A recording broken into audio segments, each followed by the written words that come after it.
चलो, नमस्कार। तो आज हम लोग क्लास 10th की साइंस को स्टार्ट करने वाले हैं।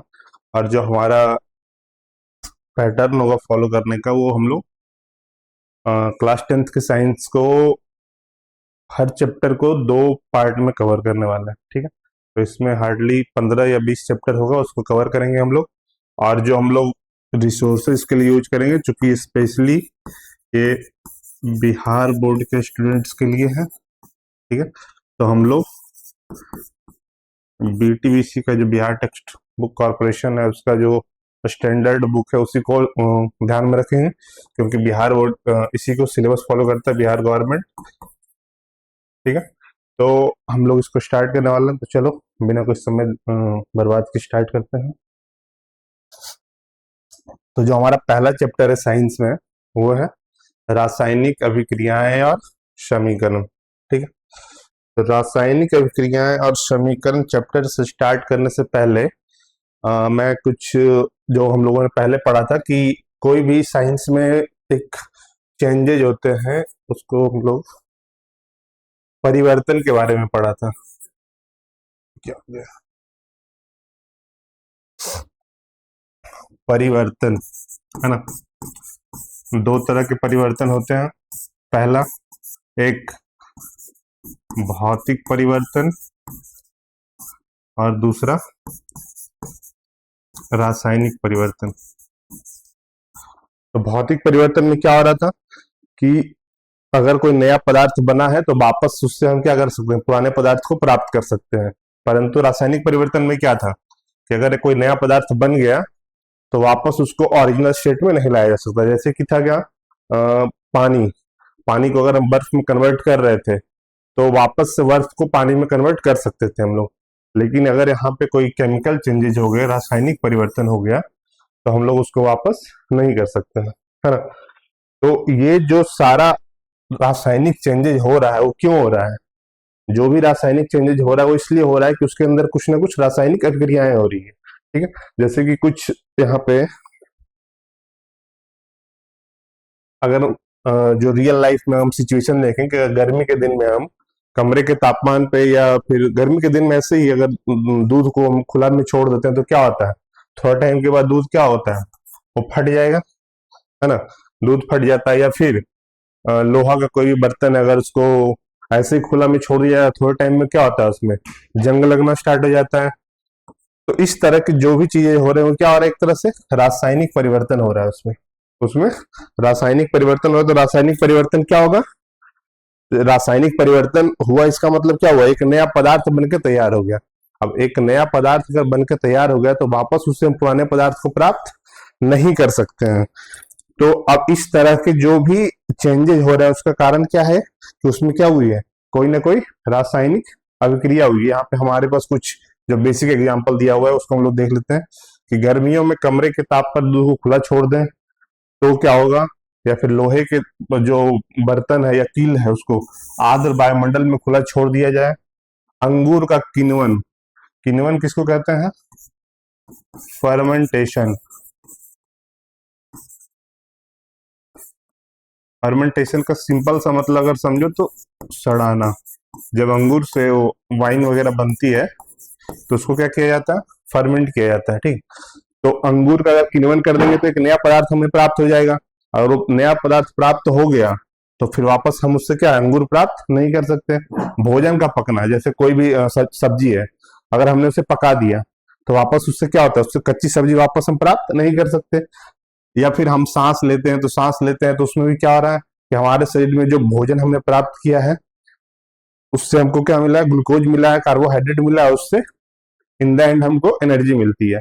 तो अगर हमने ये सारे प्रोसेस में अगर केमिकल चेंजेस एक बार हो गए हैं, बेसिक से कहना यही है कि अगर इसमें एक बार केमिकल चेंजेस हो गए, तो हम इससे क्या कर सकते हैं, पुराने चीज को वापस प्राप्त नहीं कर सकते। तो इसी बात को यहाँ लिखा हुआ है कि इन सभी परिस्थितियों में प्रारंभिक वस्तु की प्रकृति और पहचान कुछ ना कुछ बदल जाती है। ठीक है, अब वो बदलने के बाद क्या होता है, क्यों बदला, अगर उसी के बारे में हम सोचें कि वो जो पहचान है, जैसे और भी उसके पीछे का रीजन हम लोग समझने का ट्राई करते हैं। तो उसके पीछे का जो रीजन है, वो क्या है कि उसमें क्या हो रही है, रासायनिक अभिक्रिया। तो उसी और उस रासायनिक अभिक्रिया को हम लोग कैसे एक्सप्रेस करेंगे, उसी के ऊपर ये सारा का सारा चैप्टर दिया हुआ है। ठीक है, और जैसे कि एक बेसिक सा एग्जांपल है कि ये एक्सपेरिमेंट इसमें दिया हुआ है कि एक मैग्नीशियम की रिबन है। ठीक है, मैग्नीशियम मैग्नीशियम एक धातु है। अब उसको हम हवा की उपस्थिति में जलाते हैं। हवा की उपस्थिति में जलाते हैं तो जो जो मैग्नीशियम है, जनरली अगर उसको हम ऐसे खुले में रखते हैं तो उस पर एक पतली सी परत जम जाती है, उस पर एक पतली सी परत जम जाती है। तो जब उसको हवा के उपस्थिति में जलाने का ट्राई करेंगे तो शुरू में जलेगा नहीं वो। ठीक है, तो उसको क्या करते हैं, सैंड पेपर आता है, यहाँ पे लिखा होगा रेगमाल। रेगमाल को, सैंड पेपर को ही रेगमाल बोलते हैं। तो उससे उसको पहले रब किया जाएगा, उसको रगड़ा जाएगा ताकि उसके ऊपर जो पतली परत है वो हट जाए। उसके बाद वो मैग्नीशियम को जलाया जाएगा तो मैग्नीशियम जल के एक व्हाइट कलर का पाउडर बनता है जिसको मैग्नीशियम ऑक्साइड कहा जाता है। तो यहाँ पे भी क्या होता, पहले था मैग्नीशियम का रिबन, बाद में एक नया पदार्थ बन गया, क्या हो, मैग्नीशियम ऑक्साइड। उसी तरीके से एक और एक्सपेरिमेंट का है हमारे पास कि लेड नाइट्रेट का घोल और पोटेशियम आयोडाइड के घोल को मिला दिया जाए। तो इसमें भी क्या होता है कि लेड नाइट्रेट का जो घोल है वो, लेड नाइट्रेट का जो घोल है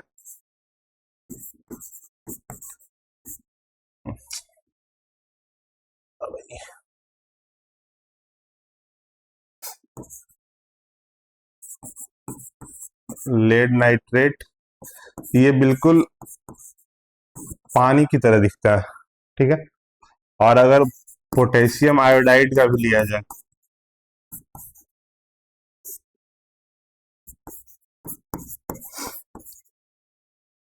ये भी पानी के जैसा ही दिखता है। तो लेड नाइट्रेट और पोटेशियम आयोडाइड दोनों बिल्कुल पानी के जैसा दिखता है उसका घोल। बट उन दोनों को जब मिक्स किया जाता है तो उन दोनों को मिक्स करने के बाद lead nitrate plus potassium iodide दोनों को मिक्स किए तो एक पीला रंग का सब्सटेंस बनता है। पीला रंग का एक पदार्थ बन जाता है जो कि अवक्षेप के रूप में नीचे बैठ जाता है। अभी हम लोग समझेंगे कि अवक्षेप क्या होता है। तो बट यहाँ भी क्या देख रहे हैं कि हमारे पास दो अलग अलग पदार्थ था, उसको मिक्स किए कुछ नया बन गया। कुछ नया बन गया यानी यहाँ पे क्या हुई है, कुछ ना कुछ केमिकल रिएक्शन हुआ है। उसी तरीके से अगर हाइड्रोक्लोरिक अम्ल में, डाइल्यूट हाइड्रोक्लोरिक अम्ल में जिंक को मिलाया जाए तो यहाँ भी कुछ गैस के बुलबुले देखने को मिलते हैं। गैस के बुलबुले और एक पदार्थ बनता है। तो जब गैस के बुलबुले वो बन रहे हैं तो क्यों बन रहे हैं, वहां भी कुछ क्या हो रहा है, कुछ ना कुछ नया पदार्थ का फॉर्मेशन हो रहा है ना। तो इन्हीं सब चीजों के आधार पे अब हम जैसे कि किसी सिचुएशन में किसी दो पदार्थ को मिलाए हैं, अब उसमें केमिकल रिएक्शन हुआ या नहीं हुआ वो हमें कैसे पता चलेगा, बात है ना। जैसे कि मान लो कि एक गिलास पानी था, उसमें एक और एक गिलास पानी मिला दिए, अब उसमें तो कुछ हुआ नहीं क्योंकि उसमें कुछ चेंजेस हम ऑब्जर्व नहीं कर पा रहे बाहर से। तो अगर कुछ उसमें चेंजेस हम ऑब्जर्व नहीं कर पा रहे हैं इसका मतलब कि वहां पे कोई केमिकल रिएक्शन नहीं हुआ है। तो अब सवाल है कि कौन कौन से चेंजेस है जिसको हम ऑब्जर्व करते हैं और जिसके बेसिस पे हम ये कह सकते हैं, जिसके आधार पे कि वहां पे कोई ना कोई केमिकल रिएक्शन हुआ है।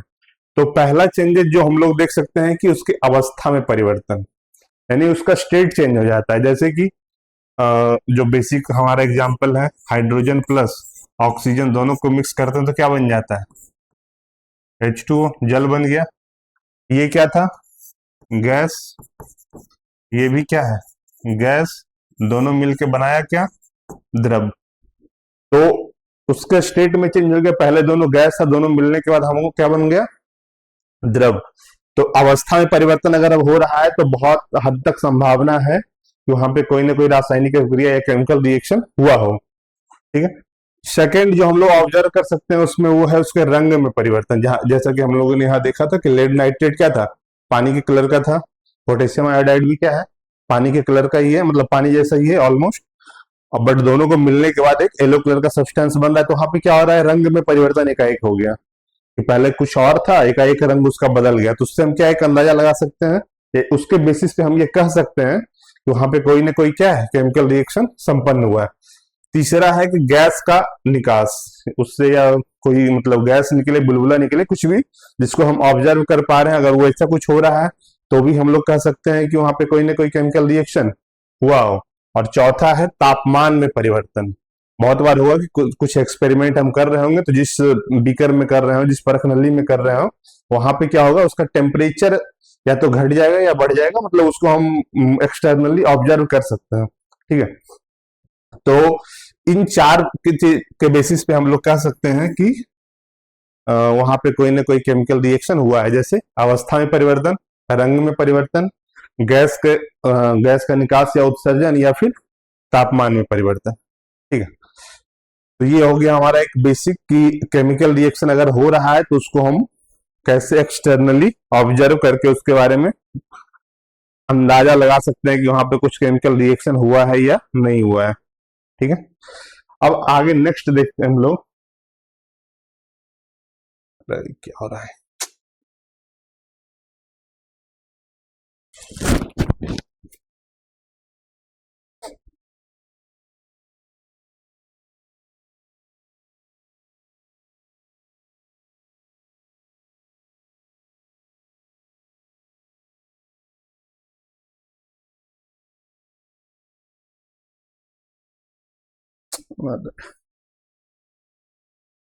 ये बोर्ड के कारण।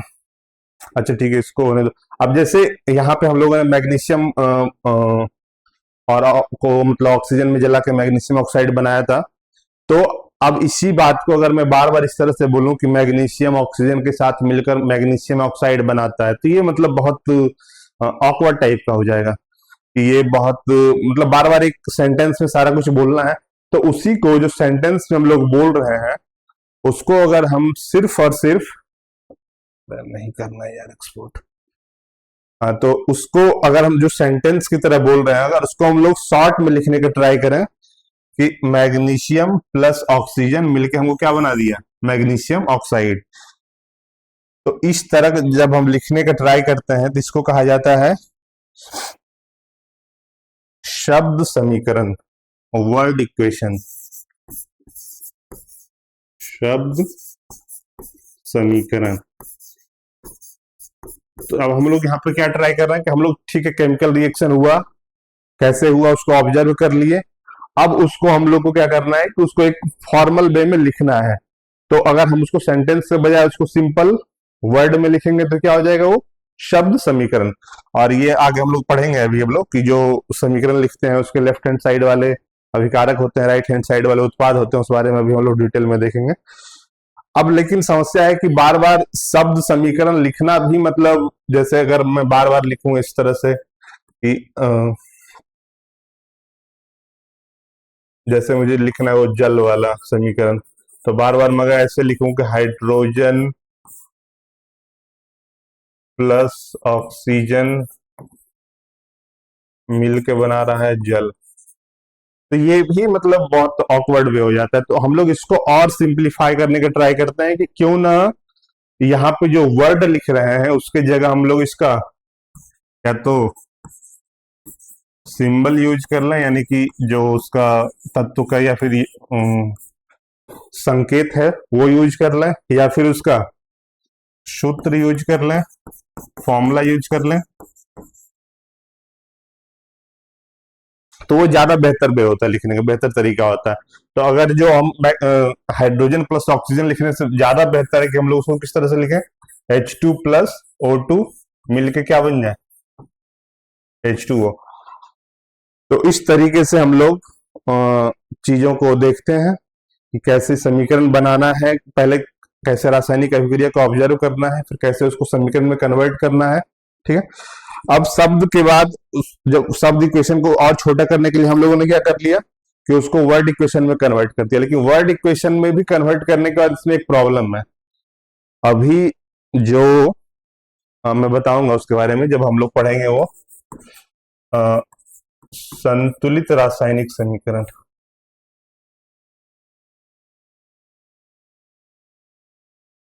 यानी कि ये जो समीकरण हम इक्वेशन लिख रहे हैं वो बैलेंस्ड होना चाहिए।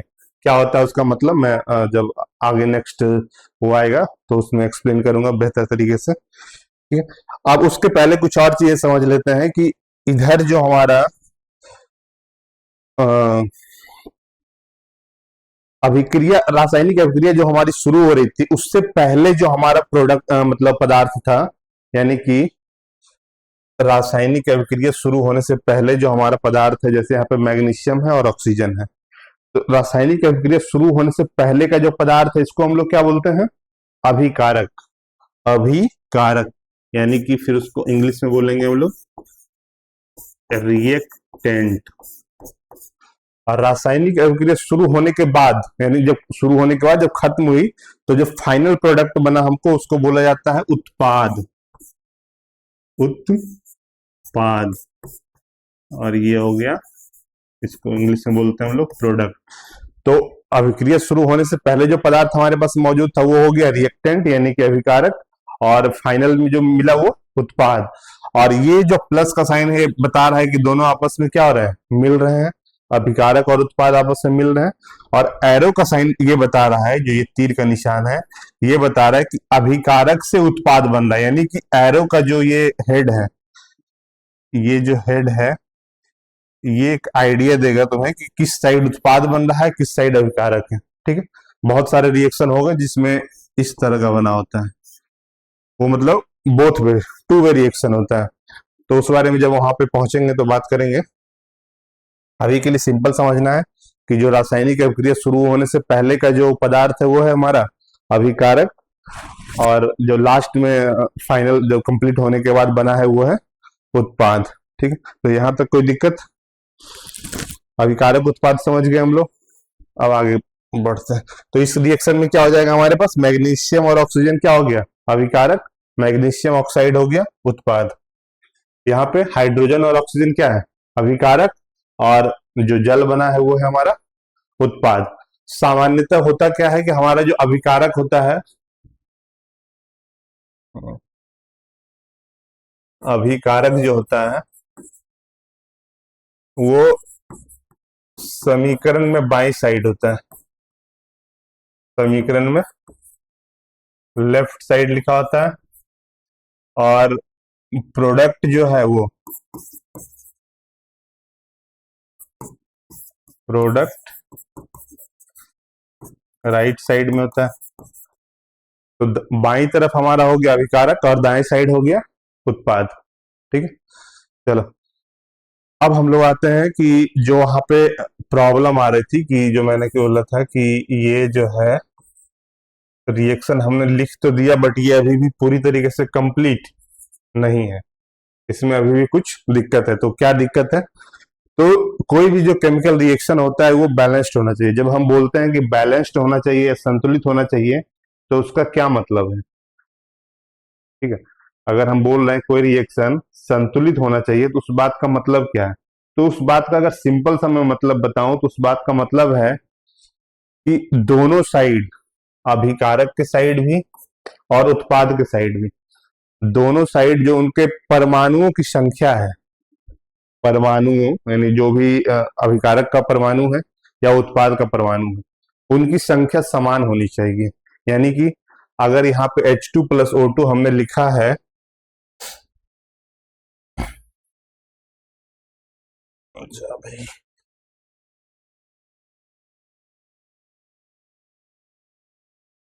H2+O2 से अगर हमने H2O बनाया है, तो इधर अगर हाइड्रोजन के दो परमाणु हैं, ऑक्सीजन के दो परमाणु हैं, तो इधर भी सेम होना चाहिए। बट यहाँ पे क्या देख रहे हैं कि यहाँ पे हाइड्रोजन तो दो है लेकिन ऑक्सीजन क्या है, एक है। तो इस तरह के रिएक्शन को बोला जाता है असंतुलित रासायनिक समीकरण। असंतुलित रासायनिक समीकरण, इस तरह का जो इक्वेशन होता है वो क्या होता है, असंतुलित रासायनिक समीकरण। अब इसको हमें संतुलित करना है, तो संतुलित करने के लिए क्या करना होगा कि दोनों साइड परमाणुओं की संख्या को क्या करना होगा, बराबर करना होगा। अब दोनों साइड परमाणुओं की संख्या को बराबर करने के लिए हम अलग अलग उसमें कुछ कुछ स्टेप्स लेंगे। उसको हम लोग जब देखेंगे कि जब हम क्या बोलते हैं रिएक्शन को बैलेंस करना सीखेंगे तो उसके बारे में देखेंगे। चलो आगे बढ़ते हैं। अब ये करना क्यों जरूरी है भाई? अगर अगर H2 प्लस O2 से H2O लिखा है तो ये क्यों गलत है? तो इसमें नाइन्थ क्लास में हम लोगों ने एक चीज पढ़ा होता है। नाइन्थ क्लास में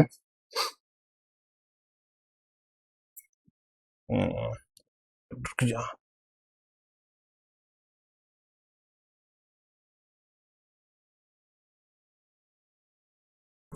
द्रव्यमान संरक्षण का नियम।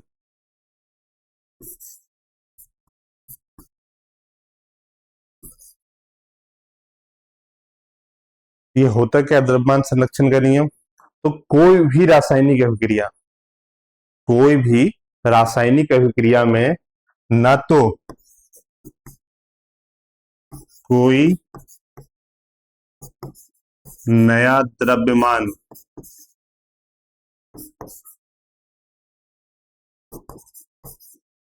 बनता है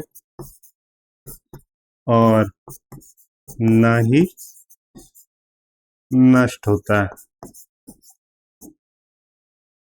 यानी कि जब रासायनिक अभिक्रिया हो रही है तो उसमें कोई भी नया द्रव्यमान ना तो बनेगा और ना ही कोई द्रव्यमान नष्ट होगा। जैसे समझो कि अगर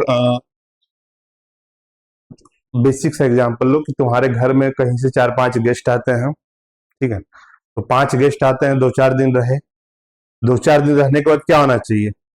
दो अगर 5 में से 2 तुम्हारे घर में ही रुक जाए, कभी जाए ही ना, मतलब परमानेंट वहीं पे रुक जाए, तो क्या होगा? तुम्हारे घर का बैलेंस बिगड़ेगा कि नहीं बिगड़ेगा? तो होना क्या चाहिए? अगर 5 आए हैं तो 5 ही, भाई जो भी 2-4 दिन का बात है उसके बाद 5 ही वापस चले जाए। तो बस उसी तरीके से है कि अगर कोई रिएक्शन हम लोग कर रहे हैं, संपन्न कर रहे हैं, तो वहां पे जो द्रव्यमान आया है अभिकारक में जितना था उतना ही उत्पाद में कन्वर्ट हो जाए, और कोई भी वहां पे नया ना द्रव्यमान नष्ट हो, ना फिर ना कोई नया बने ना पुराना नष्ट हो। ठीक है, सिर्फ एक दूसरे का जो फॉर्म है उसको आपस में इंटरचेंज करेंगे। इसी को हम लोग बोलते हैं क्या? अ, द्रव्यमान संरक्षण का नियम। ठीक है, तो द्रव्यमान संरक्षण का नियम दिया किन्होंने था? तो एक फ्रेंच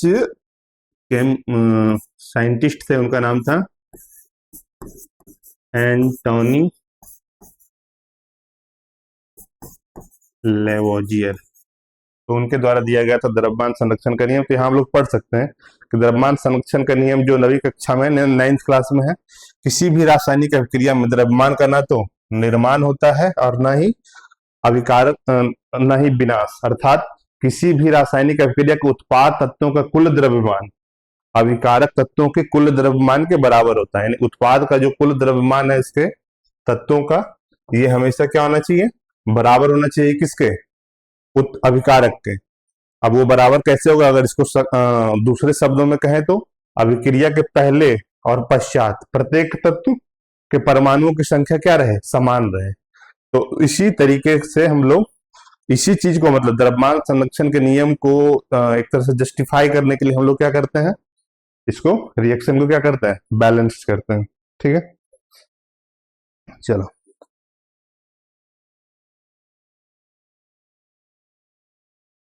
अब ये कुछ स्टेप्स हैं, तो इतना उस तरह का अलग अलग रिएक्शन है, इसको हम लोग बैलेंस करके देख लेंगे। अगर इसको स्टेप बाय स्टेप करना है तो कोई, जैसे मान लो कि एक रिएक्शन हमारे पास दिया हुआ है,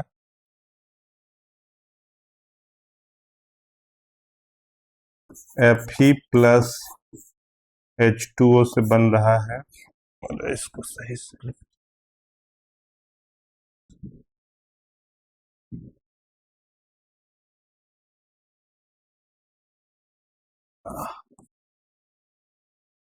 Fe प्लस H2O से बन गया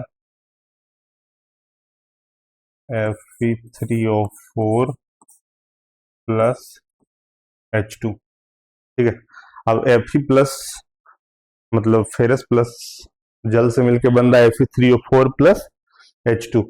तो अब इसमें क्या देखना है कि इधर क्या है? फेरस 1 है, यहाँ पे ये 3 है, हाइड्रोजन इधर 2 है, इधर 2 है, ये तो ठीक है। तो अब इस रिएक्शन को हम लोग बैलेंस करने का ट्राई करेंगे। तो बैलेंस करने के लिए सबसे पहले क्या करते हैं, कोई एक तत्व को पकड़ लेते हैं कि भाई जो जो कि मतलब दोनों साइड समान नहीं है। जैसा कि यहाँ पे क्या हो गया हमारे पास एफ ई, तो यहाँ पे एफ ई 3 है, इधर 1 है, तो हम लोग क्या करेंगे, एक इसको बोला जाता है कॉफिशिएंट या गुणांक, जिससे उसको मल्टीप्लाई कर लेंगे एफ ई को। अब 3 एफ इधर हो गया तो क्या हो जाएगा, इधर 3 एच टू ओ भी होगा। नहीं, एक मिनट,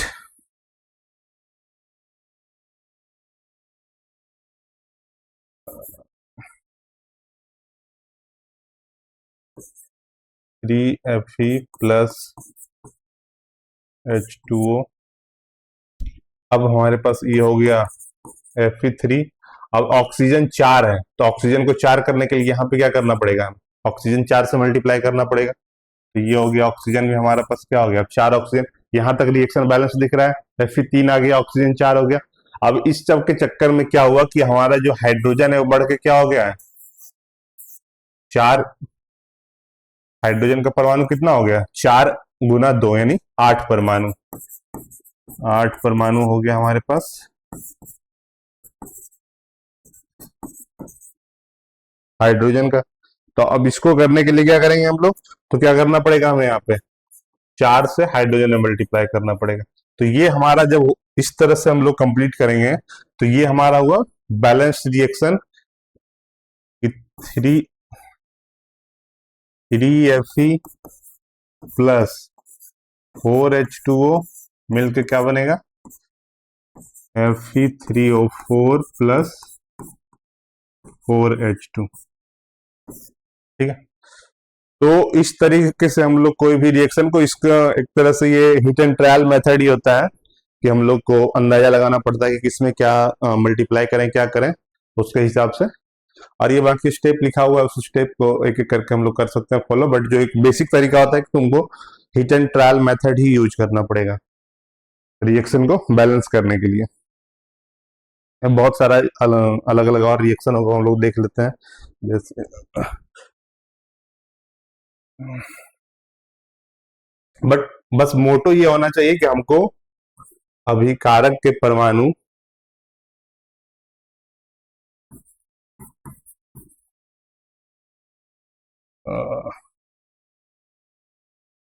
अभिकारक के परमाणु की संख्या को इक्वल्स करना है, बराबर करना है किसके, उत्पाद के परमाणु संख्या के बराबर करना है। यानी अभिकारक के परमाणु की संख्या और उत्पाद के परमाणु की संख्या को बराबर करने का ट्राई करना है। और उसके लिए हम लोग को जो हिट एंड ट्रायल मेथड होता है वो यूज करना पड़ेगा। उसका उस तरीके से हम लोग क्या कर सकते हैं, वो रिएक्शन को बैलेंस कर सकते हैं। यहाँ पे देखो लिखा हुआ भी है, वो मेथड कौन सा है, हिट एंड ट्रायल मेथड है, क्योंकि यही सबसे। और जब ये कॉफी जो आगे लग रहा है उसको हम लोग बोलते हैं, जैसे यहाँ पे हम लोगों ने 3Fe लगाया था, इसको बोला जाता है गुणांक। अरे इसको कहा जाएगा गुणांक या फिर कोफिशिएंट। और ये जो हमेशा होल नंबर में ही होगा, ये हमेशा क्या रहेगा, पूर्ण संख्या में रहेगा। ऐसा नहीं कि 2.5, 1.5, 3.5 इस तरीके से मल्टीप्लाई कर लें हम लोग, तो इस तरीके से हम लोग नहीं कर सकते। ठीक है,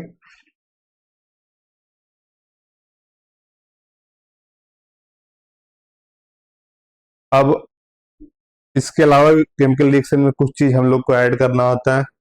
जैसे कि जो हमारा अभिकारक है और उत्पाद है जो बन रहा है और जिससे बन रहा है, उसकी उसका स्टेट क्या है, मतलब उसकी अवस्था क्या है।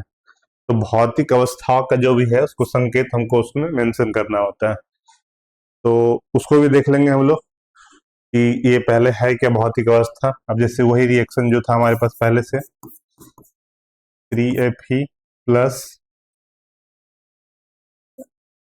4H2O से बन रहा था Fe3O4 प्लस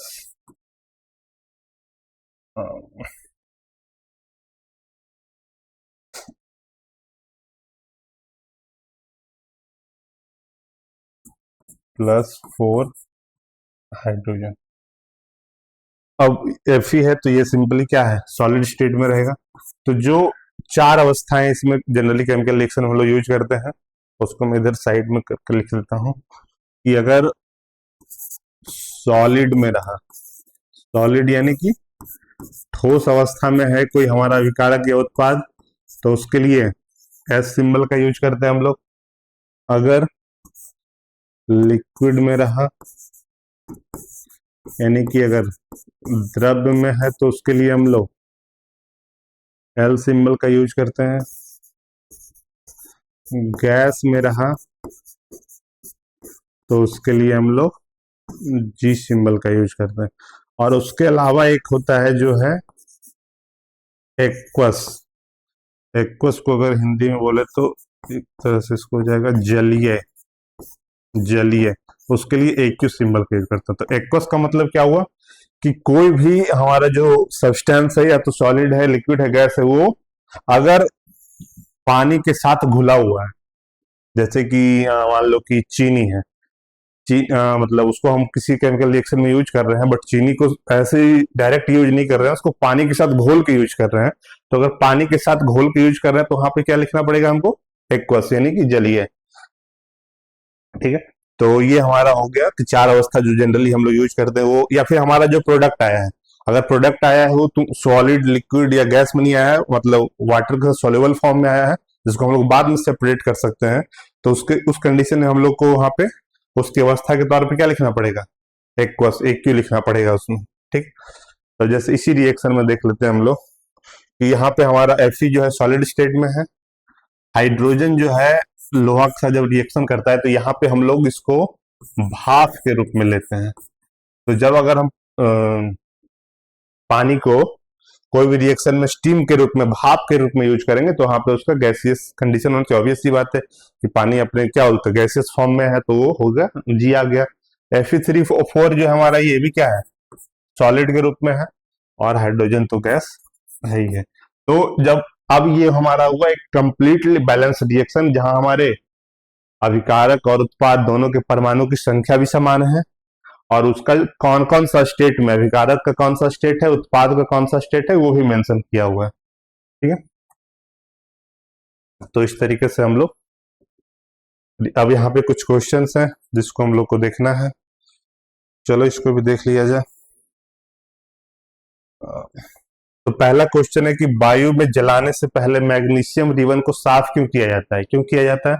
स्टार्टिंग में ही बताया था कि जो मैग्नीशियम है, अगर उसको ऐसे ही रखते हैं तो उस पर एक क्या होता है, पतली सी लेयर जम जाती है, जो उसको ऑक्सीजन से रिएक्ट करने में रोकती है, बाधा उत्पन्न करती है। तो सबसे पहले क्या करते हैं हम लोग, एक सैंड पेपर लेते हैं, उससे वो जो पतला लेयर है उसको रगड़ के साफ कर देते हैं। उसके बाद फिर उसको मतलब जलाते हैं, तो उससे हमारा रिएक्शन आसानी से कंप्लीट हो जाता है। तो इसका सिंपल आंसर क्या होगा, वायु में जलाने से पहले रिबन को साफ क्यों किया जाता है, क्योंकि रिबन के ऊपर, मैग्नीशियम के रिबन के ऊपर एक पतली सी परत जमी होती है, जिसे साफ करना जरूरी होता है। ठीक है, नेक्स्ट रिएक्शन है हमारे पास कि हाइड्रोजन प्लस क्लोरीन, इससे बन रहा है हाइड्रोजन क्लोराइड।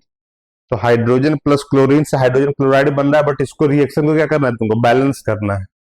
तो हाइड्रोजन का क्या हो गया, H2 प्लस क्लोरीन का Cl2, और हाइड्रोजन क्लोराइड क्या होता है, वही HCl। अब इसको बैलेंस करना है तो क्या करना पड़ेगा, इधर दो हाइड्रोजन है, इधर दो क्लोरीन है, तो उधर भी क्या होना चाहिए, दो हाइड्रोजन दो क्लोरीन। तो सिंपली हम लोग क्या कर सकते हैं, इसमें 2 से मल्टीप्लाई कर देंगे तो क्या हो जाएगा, रिएक्शन बैलेंस हो जाएगा। नेक्स्ट है barium chloride plus aluminium sulphate, उससे हमको बन रहा है बेरी, ये जो हमको तीनों दिया हुआ है, किस रूप में समीकरण दिया हुआ है, शब्द समीकरण, है ना।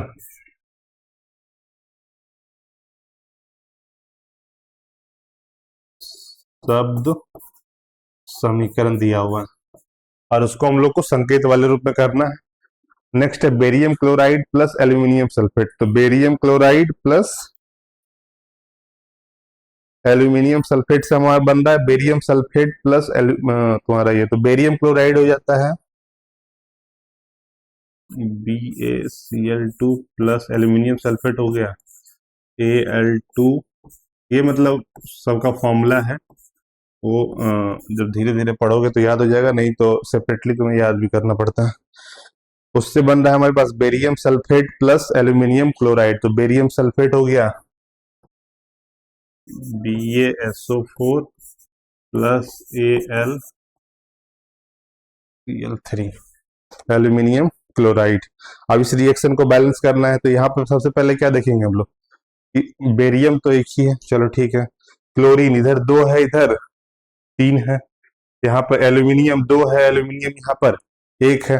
तो सबको बैलेंस करने के लिए वही सिंपल से जो हमारा मेथड है कि हीट एंड ट्रायल लगाओ, ट्राई करो कि किसमें क्या मल्टीप्लाई करें कि ये बैलेंस हो जाए। तो एल्यूमिनियम अगर ये 2 है और ये क्लोरीन 3 है, क्लोरीन को भी क्या करना पड़ेगा हमें, इसे मैं बड़ा सा लिख देता हूँ ताकि, या फिर एक नेक्स्ट पेज ऐड कर लेता हूँ।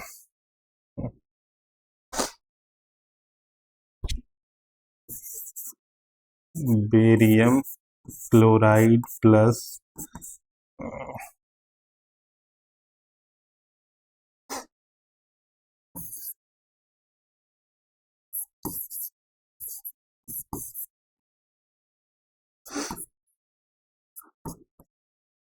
एल्यूमिनियम सल्फेट, इससे हमारे पास बन रहा है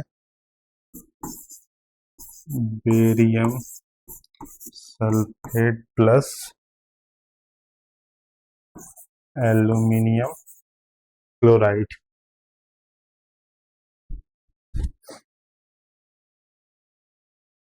यहाँ पे क्लोरीन 2, वहां पे क्लोरीन 3, तो 2 और 3 दोनों को करना है बैलेंस। तो सबसे पहले हम लोग कर लेते हैं कि अगर यहाँ पे एल्यूमिनियम को पकड़ते हैं, एल्यूमिनियम क्या है 2 है, यहाँ पे एल्यूमिनियम 1 है, तो इसको 2 से मल्टीप्लाई करना है। अब हमारा क्या हो गया, एल्यूमिनियम बैलेंस हो गया। बट एल्यूमिनियम बैलेंस हुआ तो क्लोरीन क्या हो गया, 2 गुना 3 यानी 6 परमाणु हो गया क्लोरीन का। क्लोरीन का 6 परमाणु हो गया, यहाँ पे क्लोरीन का 2 ही परमाणु है, तो इसमें 6 करने के लिए हम लोग यहाँ पे 3 से मल्टीप्लाई कर ले रहे हैं। तो अब क्या हो गया, क्लोरीन भी हमारे पास 6 हो गया, यानी 2 तत्व तो हमारे पास बैलेंस हो गया, एल्यूमिनियम और क्लोरीन, ये दोनों बैलेंस हो गया। अब लेकिन यहाँ पे बेरियम में 3 मल्टीप्लाई किया, यानी बेरियम 3 हो गया, वहां पे बेरियम क्या है, 1 ही है, तो बेरियम 1 है, इसको भी 3 बना देते हैं। तब बेरियम क्या हो गया, 3 हो गया, बेरियम भी 3 हो गया। और यहाँ से SO4 भी क्या हो गया, SO4 का भी 3 परमाणु यहाँ भी था, वहां भी 3 अणु था। SO4 तो एक आयन है तो उसका अणु हो जाएगा, तो SO4 का 3 है, यहाँ भी 3 है, तो हमारा जो रिएक्शन है वो पूरी तरीके से बैलेंस हो गया। ठीक है, उसी तरीके से नेक्स्ट और क्या है इसमें, अगला है सोडियम प्लस जल, उससे बन रहा है सोडियम हाइड्रोक्साइड प्लस हाइड्रोजन। ठीक है, इसको कर लेते हैं। तो सोडियम यानी कि सोडियम का सिंबल Na प्लस जल H2O, इससे बन रहा है सोडियम हाइड्रोक्साइड यानी कि NaOH प्लस हाइड्रोजन गैस यानी H2। अब इसको बैलेंस करने का ट्राई करते हैं, तो इसको भी बैलेंस करने का आप लोग खुद से भी ट्राई कर सकते हो। यहाँ पे हाइड्रोजन 2 है, उधर हाइड्रोजन कितना हो गया, 2 + 1 3, यहाँ सोडियम 1 है, वहां सोडियम 1 है, लेकिन हाइड्रोजन को जो सबसे जिसका बैलेंस नहीं बना हुआ है उसको देखते हैं हम लोग। तो यहाँ पे हो गया 2 + 2, इधर 2 1 3 है, इधर 2 है। सबसे पहले क्या करेंगे हम लोग, हाइड्रोजन को बैलेंस करने का ट्राई करेंगे, तो इसको करते हैं।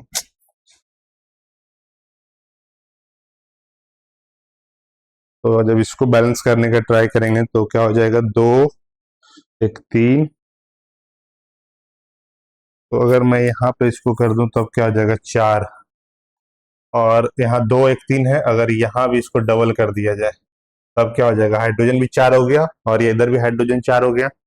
बट उस ऑक्सीजन क्या था, यहाँ पे 1 था, 1 × 2 2 यानी 2 ऑक्सीजन भी हो गया, ऑक्सीजन भी यहाँ 2 हो गया। सोडियम यहाँ पहले दोनों साइड 1 1 था, लेकिन अब यहाँ 2 हो गया, इधर 1 हो गया, तो इधर सोडियम को 2 से मल्टीप्लाई कर देंगे, अब हमारा रिएक्शन क्या हो गया, balance, 2Na plus 2H2O 2NOH plus H2।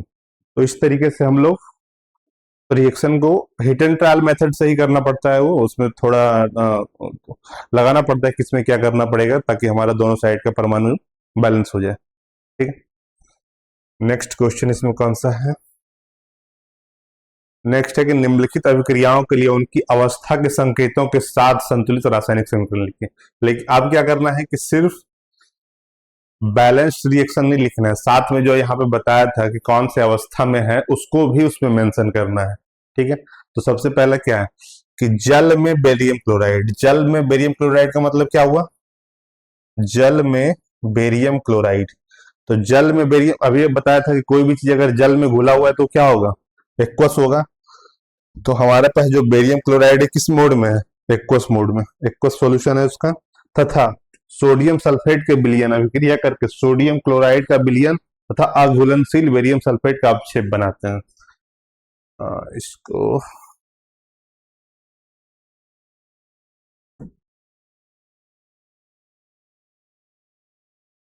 यही लिखता हूं, तो जल में barium chloride plus sodium sulphate. ठीक है, तो बेरियम क्लोराइड पहले लिख लिया, बेरियम क्लोराइड। अब ये क्या है, जल में घुला हुआ है तो यहाँ पे क्या लिख देंगे, AQ प्लस सोडियम सल्फेट, ये भी जल में घुला है तो इसके साथ भी क्या लिखा जाएगा, AQ। अब दोनों मिलके बना क्या रहा है, तो बेरियम सल्फेट प्लस क्या बोलते हैं, NaCl। तो ठीक है, बेरियम सल्फेट, बेरियम सल्फेट। अब लिखा हुआ है कि बेरियम सल्फेट का क्या बना रहे हैं, तो बेरियम सल्फेट का अघुलनशील बेरियम सल्फेट का अवक्षेप, अवक्षेप का मतलब होता है इंग्लिश में उसको बोलते हैं प्रेसिपिटेट। तो वो क्या होता है कि कोई भी चीज जो अगर तुम्हारे सॉल्यूशन जल में या फिर कोई भी लिक्विड में घुल नहीं पाएगा, जैसे पानी में बालू है वो घुलेगा नहीं उसमें, तो क्या होगा, धीरे धीरे वो नीचे बैठ जाएगा।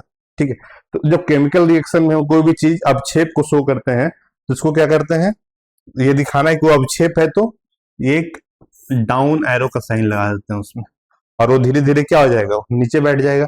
अब वो घुल तो नहीं रहा है तो इसका क्या हो, एक्वा सॉल्यूशन तो बनेगा नहीं, तो ये किस फॉर्म में रहेगा, ये सॉलिड के फॉर्म में ही रहा। तो यहाँ पे हम लोगों ने कर दिया S, और साथ में वो एरो का साइन डाउनवर्ड साइड में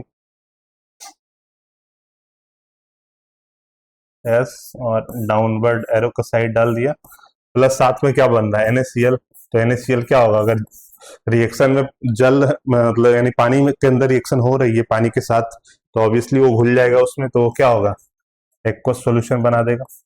तो ये हमने उसका अवस्था तो लिख दिया, अब बाकी क्या करना है, इसको इसको बैलेंस करना पड़ेगा।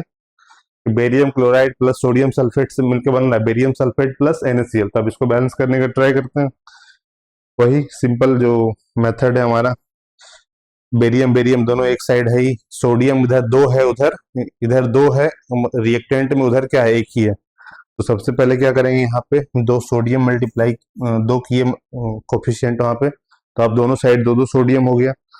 अब दो दो सोडियम हो गया तो SO4 दोनों साइड एक ही है, ठीक है। क्लोरीन वहां भी दो हो गए, इधर भी दो हो गया। तो हाँ, अब हमारा ये रिएक्शन क्या है, पूरी तरीके से बैलेंस्ड हो गया। तो ये जो हमारा हो गया एकदम कंप्लीट तरीका, जिससे अब इसको पढ़ के कोई भी अगर इसी को हम वर्ड के रूप में कन्वर्ट करें तो क्या हो जाएगा, जो यहाँ पे लिखा हुआ था कि जल में बेरियम क्लोराइड का घोल प्लस सोडियम सल्फेट का घोल मिलकर क्या बना रहे हैं, बेरियम सल्फेट का अवक्षेप प्लस NaCl। ठीक, तो ये तरीका जो परफेक्ट तरीका होता है केमिकल रिएक्शन को लिखने का। नेक्स्ट है सोडियम हाइड्रोक्साइड का विलयन जल में हाइड्रोक्लोरिक अम्ल के विलयन से अभिक्रिया करके सोडियम क्लोराइड का विलयन तथा जल बनाते हैं। तो इस रिएक्शन को भी हम लोग लिखते हैं, तो क्या है, सोडियम हाइड्रोक्साइड का विलयन जल में, जल में यानी फिर ये क्या है, एक्वस सॉल्यूशन है, तो AQ डालेंगे। हाइड्रोक्लोरिक अम्ल के विलयन, हाइड्रोक्लोरिक अम्ल भी क्या है, जल में घुला हुआ है, तो वो भी क्या हो गया, एक्वस से अभिक्रिया करके सोडियम क्लोराइड का विलयन तथा जल बनाते हैं। तो बनाओ इसको।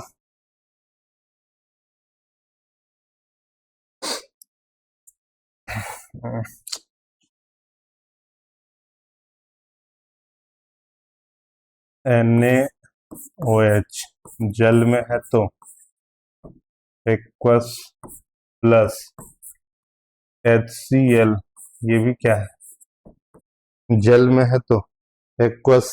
अब दोनों मिलके बना रहा है सोडियम क्लोराइड NaCl2, ये भी जल में है एक्वस प्लस साथ में H2O, ये किस रूप में है, लिक्विड के रूप में। देख लेना है कि रिएक्शन बैलेंस है या नहीं है। तो सोडियम एक ठीक है, क्लोरीन इधर एक है, उधर क्लोरीन दो है, तो इसको करना पड़ेगा बैलेंस। ठीक है, अब तो क्लोरीन अगर दो है तो इधर मैं दो डाल देता हूँ। हाइड्रोजन दो है, इधर भी हाइड्रोजन दो, एक तीन हो गया ये तो। ठीक है, इसको भी कर लेंगे।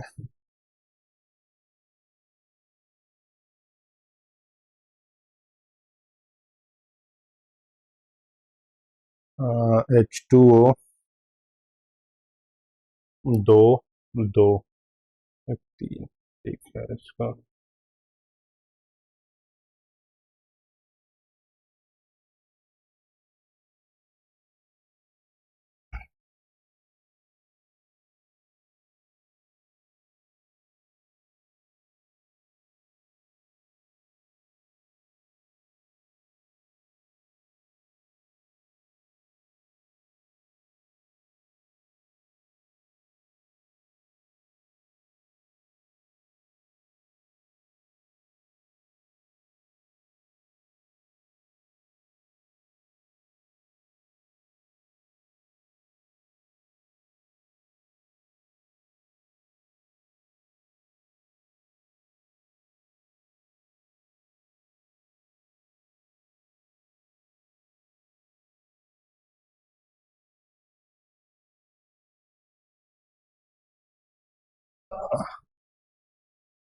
एक मिनट,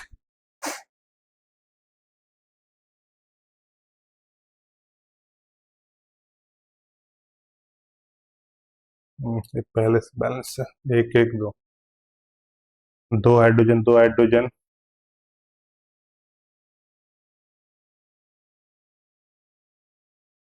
ओह सॉरी, वही मैं सोचूं बैलेंस क्यों रहा है, NaCl का फॉर्मूला ही गलत है यहाँ पे, तो NaCl2 नहीं होता है, NaCl ही होता है एक कोस। अब हमारा ये रिएक्शन ऑलरेडी बैलेंस है पहले से ही, दोनों साइड जितने भी परमाणु उनकी संख्या क्या है, समान है। तो इस तरीके से हम लोग समझ गए पहली बात, केमिकल रिएक्शन क्यों हो रहा है, उसको अगर हुआ है तो पहचानेंगे कैसे। उसमें चार चीज देखेंगे, अवस्था में परिवर्तन, रंग में परिवर्तन, गैस का उत्सर्जन या फिर तापमान में परिवर्तन, चार चीज हो गया। उसके अलावा रासायनिक समीकरण होता क्या है, उसमें अभिकारक क्या होते हैं, उत्पाद क्या होते हैं, और उसको लिखते कैसे हम लोग। ठीक है, तो ये सब चीज को हम लोग समझ चुके हैं। अब नेक्स्ट जो हमारा पोर्शन है वो कि केमिकल रिएक्शन के प्रकार क्या है, रासायनिक अभिक्रियाओं के प्रकार क्या है, तो ये हम लोग नेक्स्ट चैप्टर में करेंगे कि रासायनिक अभिक्रियाओं के प्रकार। जो नेक्स्ट जो हमारा पार्ट होगा इसका, उसमें हम लोग इसको पूरा डिस्कस करेंगे। चार तरह का इसमें हम लोग को पढ़ना है। पहला हो गया संयोजन, दूसरा हो गया वियोजन, संयोजन हो गया कॉम्बिनेशन रिएक्शन, कॉम्बिनेशन, वियोजन हो गया हमारे पास डिकम्पोजिशन, थर्ड है हमारे पास विस्थापन यानी कि डिस्प्लेसमेंट रिएक्शन, और फोर्थ है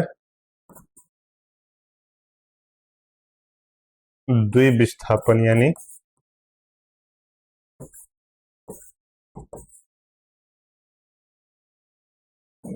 डबल डिस्प्लेसमेंट रिएक्शन। ठीक है, तो ये सब को हम लोग नेक्स्ट जो इस चैप्टर का मतलब जो नेक्स्ट पार्ट आएगा जिसमें हम लोग पूरे चैप्टर को फिनिश कर लेंगे, उसमें पढ़ने वाले हैं।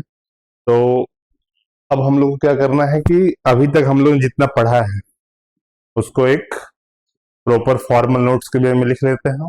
ठीक है, तो मैं क्या करूंगा, मैं बैठ के आपको डिक्टेट कर देता हूँ, और आप चाहो तो अपना नोट्स में उसको लिख लेना एक एक करके, ठीक है।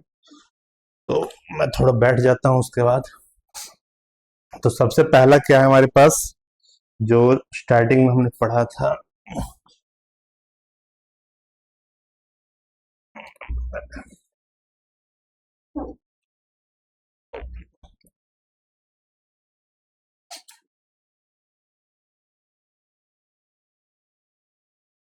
इधर से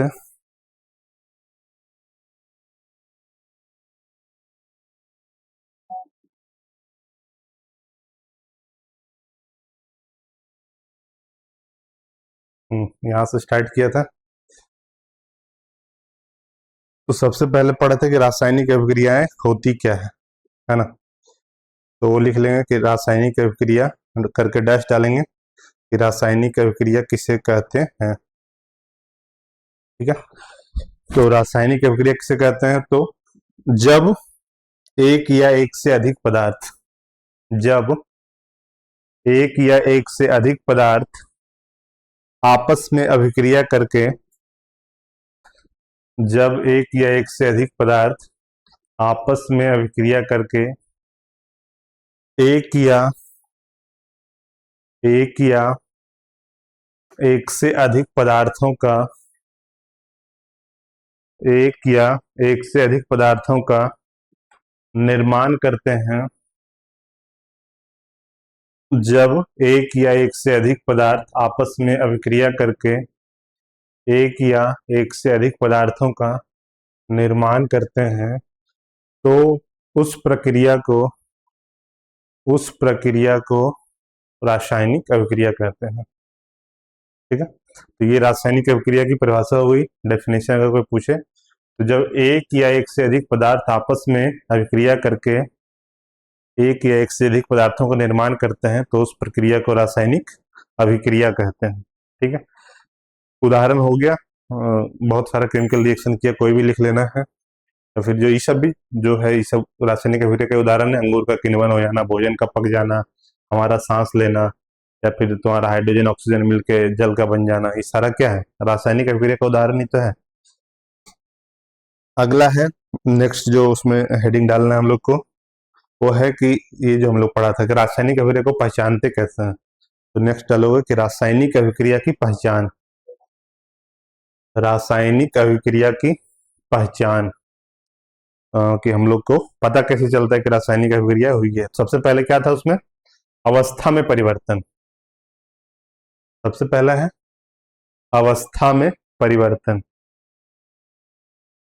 उसमें एक लाइन लिख लेंगे कि रासायनिक अभिक्रिया के दौरान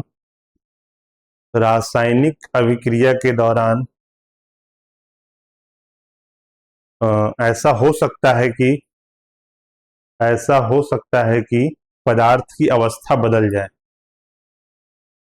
पदार्थ की अवस्था बदल जाए। मतलब जरूरी नहीं कि अवस्था अगर बदल गया तो रासायनिक अभिक्रिया होगा ही।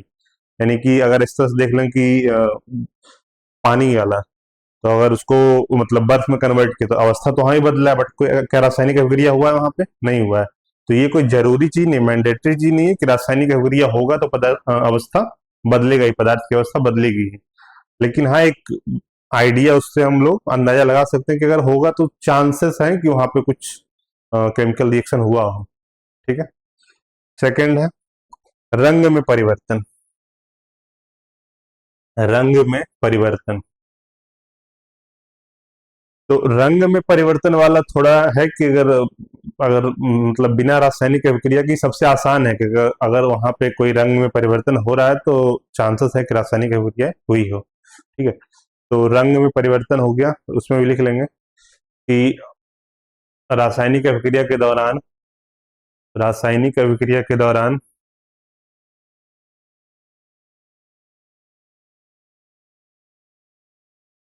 पदार्थ सामान्यतः सामान्यतः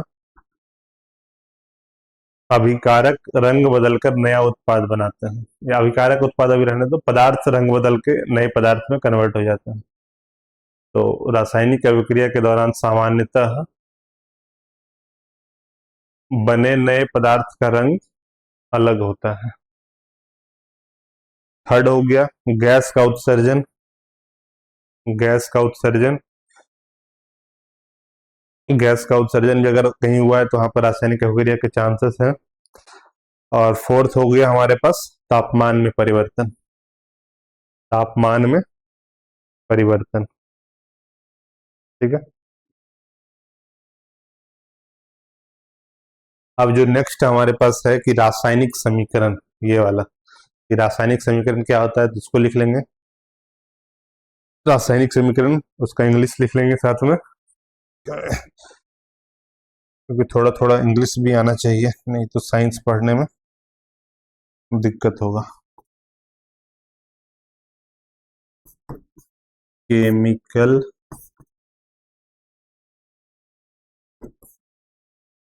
इक्वेशन,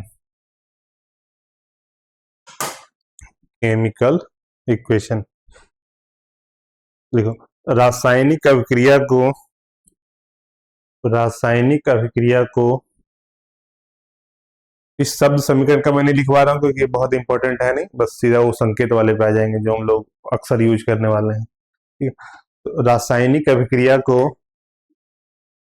रासायनिक संकेतों और सूत्रों की, रासायनिक अभिक्रिया को रासायनिक संकेतों और सूत्रों की सहायता से, सहायता से संक्षेप,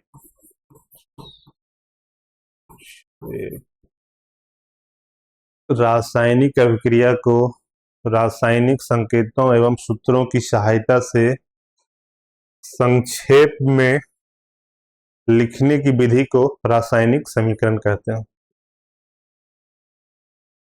संक्षेप में लिखने की विधि को रासायनिक समीकरण कहते हैं। उदाहरण ले लेंगे ये वाला, बहुत सारा तो लिखा हुआ है हमने, कोई भी एक लिख लेना। जैसे magnesium plus oxygen, magnesium plus oxygen से बन रहा था हमारे पास मैग्नीशियम ऑक्साइड।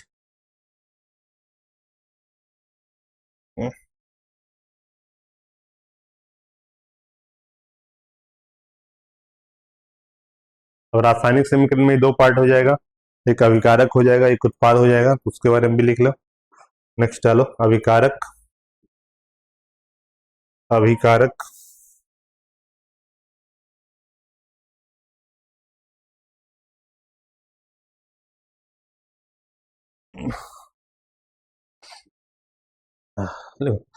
रासायनिक अभिक्रिया, रासायनिक अभिक्रिया के प्रारंभ होने से पहले,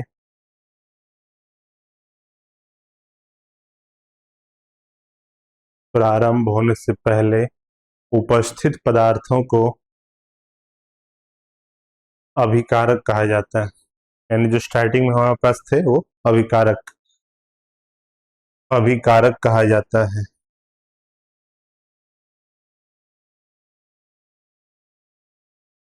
अभिकारक कहा जाता है। अभिक्रिया के दौरान, अभिक्रिया के दौरान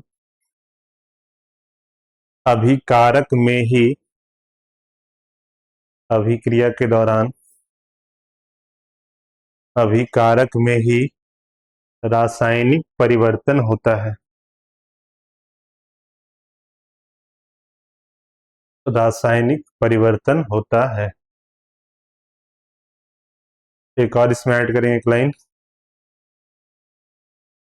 रासायनिक समीकरण में सामान्यतः, सामान्यतः रासायनिक समीकरण में अभिकारक को, अभिकारक को बाईं ओर लिखा जाता है, बाईं ओर लिखा जाता है, ठीक है। उदाहरण वही जो रिएक्शन था, जैसे H2+O2 है, तो ये क्या हो गया, बायां साइड वाला हमारा क्या हो गया, अभिकारक, और दाएं साइड वाला उत्पाद हो जाएगा। नेक्स्ट लिखो उत्पाद, उत्पाद अभिक्रिया के दौरान, अभिक्रिया के दौरान बनने वाले नए पदार्थों को अभिक्रिया के दौरान बनने वाले नए पदार्थों को उत्पाद कहा जाता है। उत्पाद कहा जाता है। उत्पाद का इंग्लिश क्या हो जाता है, बताया था मैंने, प्रोडक्ट।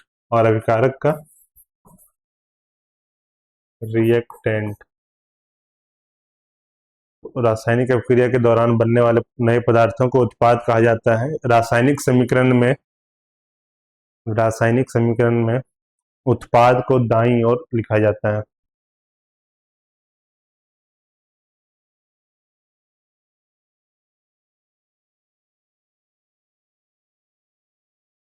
उत्पाद को दाईं ओर लिखा जाता है। अब समीकरण था दो तरह का हो गया था, एक असंतुलित और दूसरा संतुलित। तो पहला लिख लेना, असंतुलित रासायनिक समीकरण। असंतुलित रासायनिक समीकरण।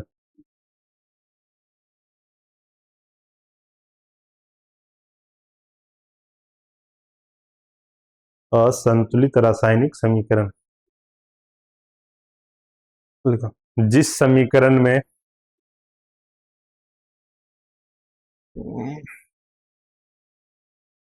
जिस समीकरण में अभिकारक और उत्पाद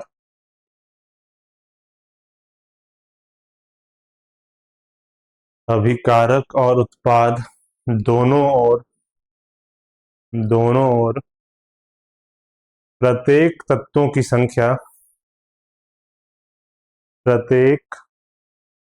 की संख्या समान नहीं होती, उसे उसे असंतुलित रासायनिक समीकरण कहते हैं। उसे असंतुलित रासायनिक समीकरण कहते हैं। उदाहरण के लिए Mg प्लस O2 बन गया MgO।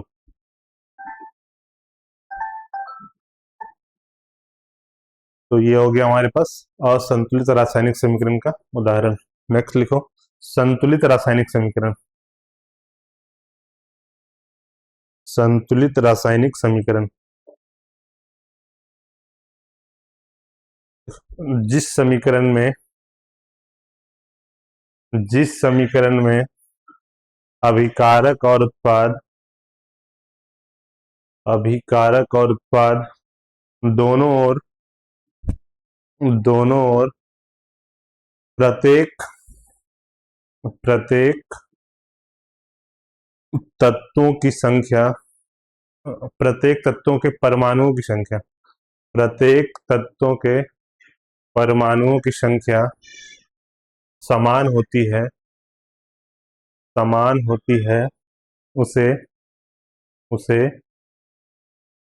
संतुलित रासायनिक समीकरण कहते हैं। उसे संतुलित रासायनिक समीकरण कहते हैं। उदाहरण लिख लेना, ये वाला H2 प्लस O2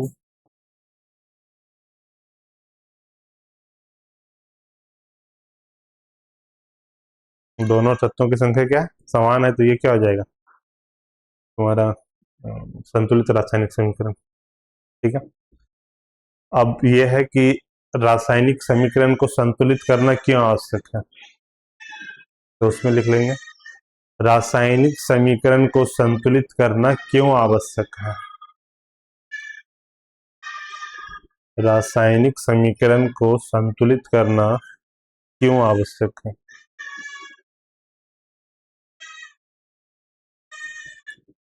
लिखो, उसका आंसर के तौर पे उसको लिखना कि द्रव्यमान संरक्षण के नियम के अनुसार द्रव्यमान संरक्षण के नियम के अनुसार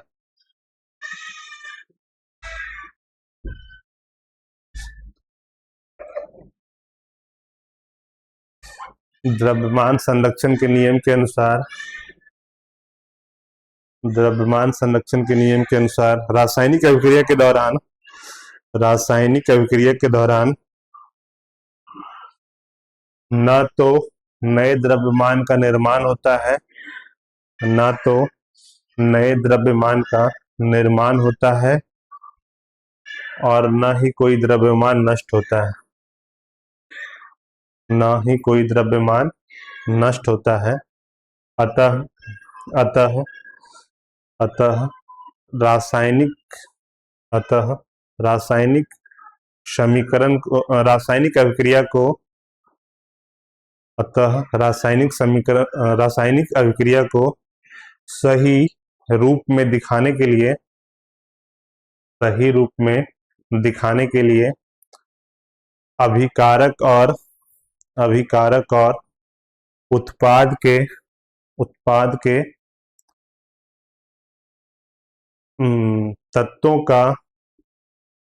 तत्वों का परमाणु द्रव्यमान समान होना चाहिए,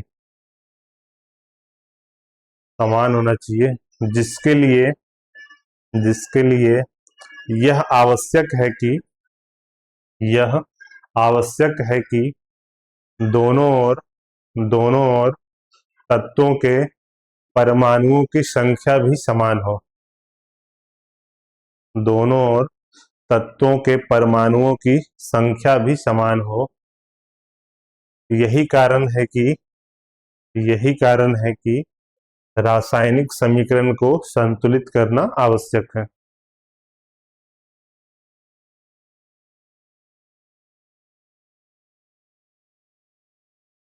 यही कारण है कि रासायनिक समीकरण को संतुलित करना आवश्यक है। नेक्स्ट इसमें जो और हमने पढ़ा था कि अब कैसे करेंगे, तो रासायनिक समीकरण को संतुलित करने के नियम लिख लें। रासायनिक समीकरण को संतुलित करने के नियम। सबसे पहले क्या करना है, रासायनिक समीकरण को संतुलित करने के नियम। सबसे पहले प्रत्येक तत्व की परमाणु संख्या लिखें। प्रत्येक तत्व की परमाणु संख्या लिखें। सेकंड, जिस तत्व की परमाणु संख्या असमान हो उसे संतुलित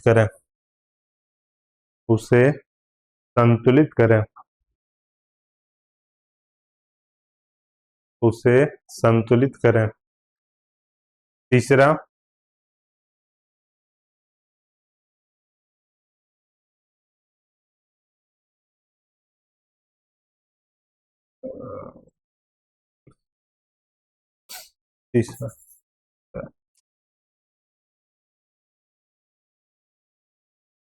केवल गुणांक, आगे जो नंबर मल्टीप्लाई कर रहे थे वो क्या था, गुणांक। इंग्लिश में बोले तो कोफिशिएंट। केवल गुणांक बदलें, केवल कोफिशिएंट को चेंज करना है, उसका फॉर्मूला चेंज नहीं कर देना यौगिक का संतुलित करने के चक्कर में। ठीक है, तो केवल कोफिशिएंट बदलें, रासायनिक सूत्र कभी ना बदलें। रासायनिक सूत्र ना बदलें। ठीक है, तो और अंत में मिला लेना है कि दोनों साइड परमाणु की संख्या समान है या नहीं। ठीक है, और इसके अलावा क्या पढ़ा है हमने, ये तो हो गया रासायनिक समीकरण को संतुलित करने वाला। हाँ, भौतिक अवस्था, ये भी लिख लेते हैं। रासायनिक समीकरण में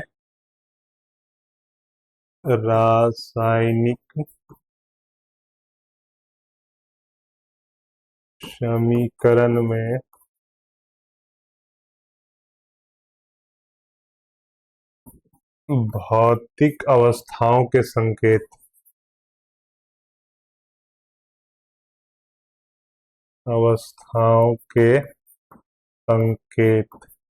ये डालना हेडिंग, और यहाँ जो मैंने लिखा है उसको एज इट इज लिख लेना है।